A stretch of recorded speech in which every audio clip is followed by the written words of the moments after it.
एक सास ऐसी भी प्रेरणादायक कहानी। सभी लोग शालिनी को बड़ा आश्चर्य से देख रहे थे। सभी का एक ही सवाल था, शालिनी तुम यह क्या कर रही हो? शालिनी ने धीरे से जवाब दिया, 3 महीने हो गए हैं मेरे शादी तय हुए। वहाँ पर कौन होगा मेरे आगे पीछे घूमने वाला? वहाँ तो सब मुझे ही करना होगा। बस इसलिए आज से शुरू कर दिया। घर की बेटी को इतना समझदार होते हुए देख सबको खुशी हो रही थी और साथ साथ बुरा भी लग रहा था।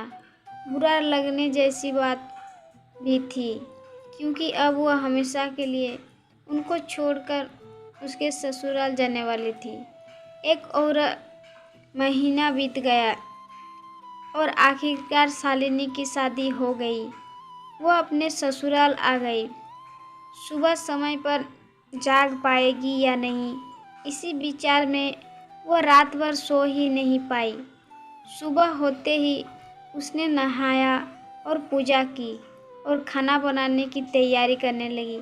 वो सोचने लगी कि आज खाने में क्या बनाया जाए जो बड़े और बच्चों दोनों को पसंद आए। तभी पीछे से एक मीठी आवाज़ आई।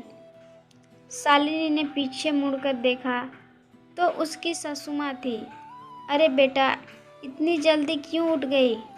शादी की भागदौड़ में थक गई होगी, ऊपर से घर वालों की याद भी आती होगी और मैं जानती हूँ रात को ठीक से सो भी नहीं पाई होगी।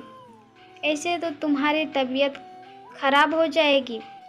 शालिनी मन ही मन सोचने लगी, मेरी सासू माँ तो बिल्कुल वैसी नहीं है जैसी मैं सोच रही थी।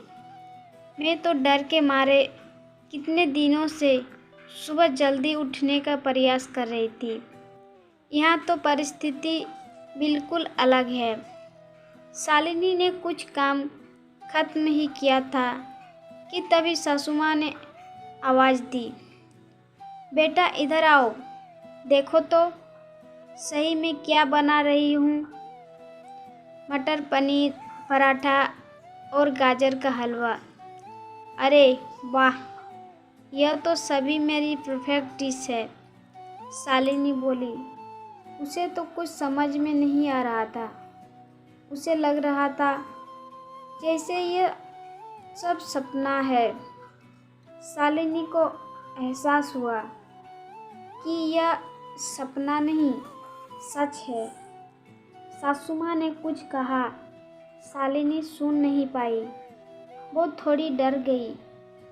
उसे डरा हुआ देखकर सासू माँ ने कहा, शालिनी जरा इधर आ तो।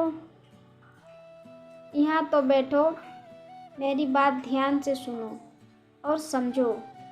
शादी मतलब लड़की की परीक्षा नहीं होती है।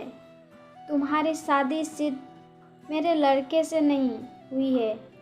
जितनी जिम्मेदारी उसकी तुम्हें खुश रखने की है, उतनी ही हम सबकी भी। हमने तुम्हें घर सिर्फ काम करने के लिए नहीं लाया है। तुम्हें क्या आता है या तुम हमारे लिए क्या कर सकती हो, यह सब देखने के लिए तो बिल्कुल नहीं। और हम तुम्हारी आज़ादी भी तुमसे नहीं छीनेंगे। अगर अपनी बात करूं तो मुझे सिर्फ एक अच्छी फ्रेंड चाहिए थी। मैं बिल्कुल नहीं मानती कि बहू ने सुबह सुबह जल्दी उठकर पूजा पाठ करना चाहिए, और मैं यह भी नहीं मानती कि बहू को बहुत अच्छा खाना पकाना चाहिए। शादी का मतलब तुम्हारे सपनों का बलिदान बिल्कुल भी नहीं हो सकता।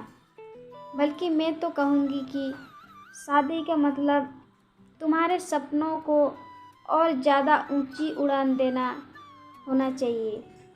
हम सब हमेशा तुम्हारे साथ हैं, हर दिन हर पल।